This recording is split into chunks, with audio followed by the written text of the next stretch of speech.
चांदमुनी चाय बागान में ऋचा घोष आधुनिक क्रिकेट स्टेडियम बनेगा। मुख्यमंत्री की घोषणा पर क्या है शंकर घोष की प्रतिक्रिया। এই উত্তরবঙ্গের মানুষকে তিনি নানা স্বপ্ন দেখিয়েছেন, সুইজারল্যান্ড বানানোর স্বপ্ন দেখিয়েছেন।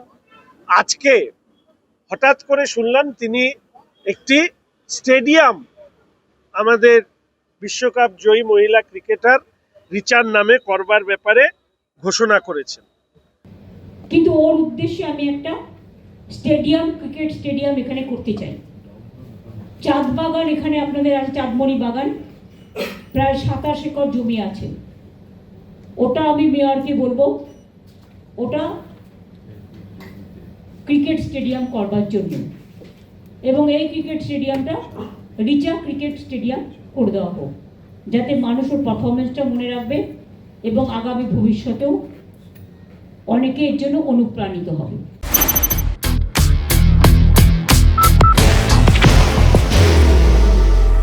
There will only be one insignia.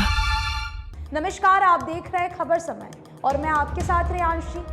मुख्यमंत्री ममता बनर्जी ने सिलीगुड़ी में आते ही कर दिया ऐलान, चांदमुनी चाय बागान में ऋचा घोष के नाम पर एक आधुनिक स्टेडियम बनेगा।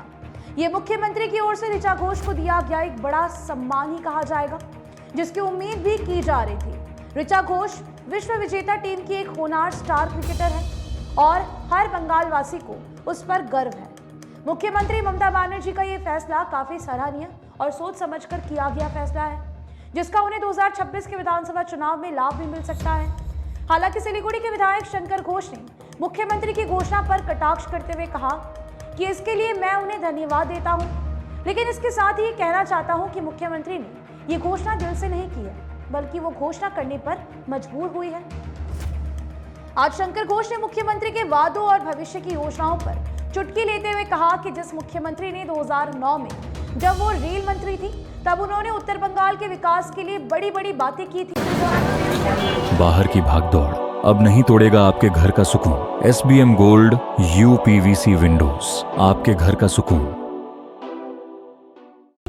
उनके वादों का क्या हुआ? मुख्यमंत्री ने कहा था कि उत्तर बंगाल में सबसे बड़ा रेल कारखाना होगा, आज तक नहीं हो सका। शंकर घोष ने कहा कि इसी तरह से मुख्यमंत्री ने सिलीगुड़ी में एक आधुनिक क्रिकेट स्टेडियम के निर्माण की घोषणा तो कर दी है, परंतु ये कार्य 2026 में जब यहाँ भाजपा की सरकार बनेगी तो भाजपा के हाथों से ही संभव होगा। शंकर घोष ने कहा कि मुख्यमंत्री ने हमेशा उत्तर बंगाल के साथ भेदभाव किया है। उन्होंने ऋचा घोष के सम्मान के मुद्दे पर कहा कि मुख्यमंत्री ने कोलकाता में जिस तरह से ऋचा घोष का सम्मान किया जाना चाहिए था, उस तरह से उन्होंने नहीं किया, इसीलिए कि ऋचा घोष उत्तर बंगाल की है। उन्होंने कहा कि पूरा बंगाल जानता है कि जब बागडोगरा में एयरपोर्ट निर्माण की बात सामने आई तो ममता बनर्जी की सरकार ने इसमें कोई सहयोग नहीं किया। ऐसे में आप समझ सकते हैं कि मुख्यमंत्री के वादे कितने पूरे हो सकते हैं। शंकर घोष ने ऋचा घोष के बहाने मुख्यमंत्री पर व्यंग्यात्मक वार किए और 2026 में भाजपा की सरकार आने पर उत्तर बंगाल के लोगों के सपने पूरे होने की बात भी कही। उन्होंने सिलीगुड़ी के लोगों से वादा किया कि यहाँ खेलो इंडिया सेंटर बनेगा। हालांकि मुख्यमंत्री ममता बनर्जी ने कोलकाता में ऋचा घोष का जिस तरह से सम्मान यानी कि मान सम्मान और अभिनंदन किया, वो भी काबिले तारीफ ही है।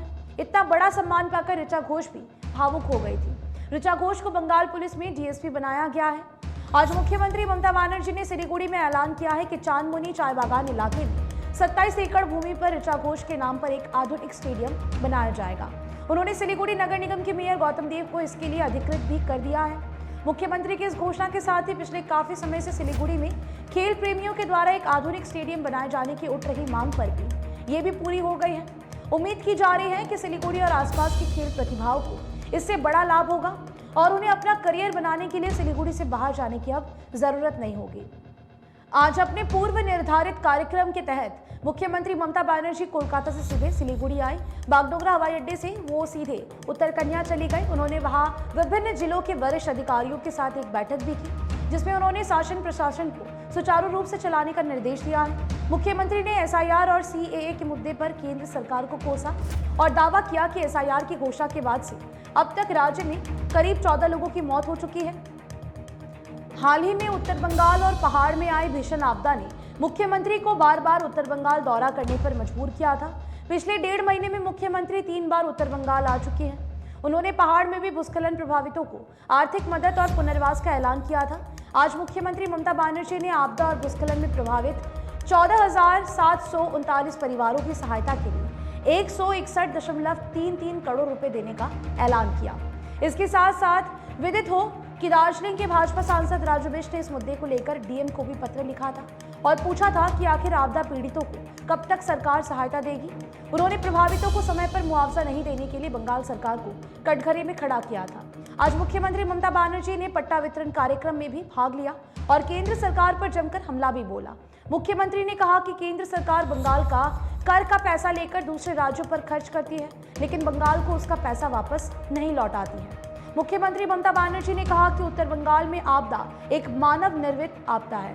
सिक्किम और बिहार की नदियों से आई बाढ़ से उत्तर बंगाल तबाह होता है, लेकिन प्रधानमंत्री की ओर से कोई वित्तीय मदद नहीं मिलती। मुख्यमंत्री ने कहा कि केंद्र हमेशा से बंगाल के साथ सौतेला व्यवहार करता आ रहा है। मुख्यमंत्री ने कृषि और अन्य विभिन्न मुद्दों पर अपने दिल की बात रखी। फिलहाल आपको बता दें कि आपके लिए खबर हमारे प्रतिनिधि सुरेंद्र श्रीवास्तव द्वारा लिखी गई। आप हमारी खबरों को YouTube पर भी देख सकते हैं। हर समय खबर समय। धन्यवाद।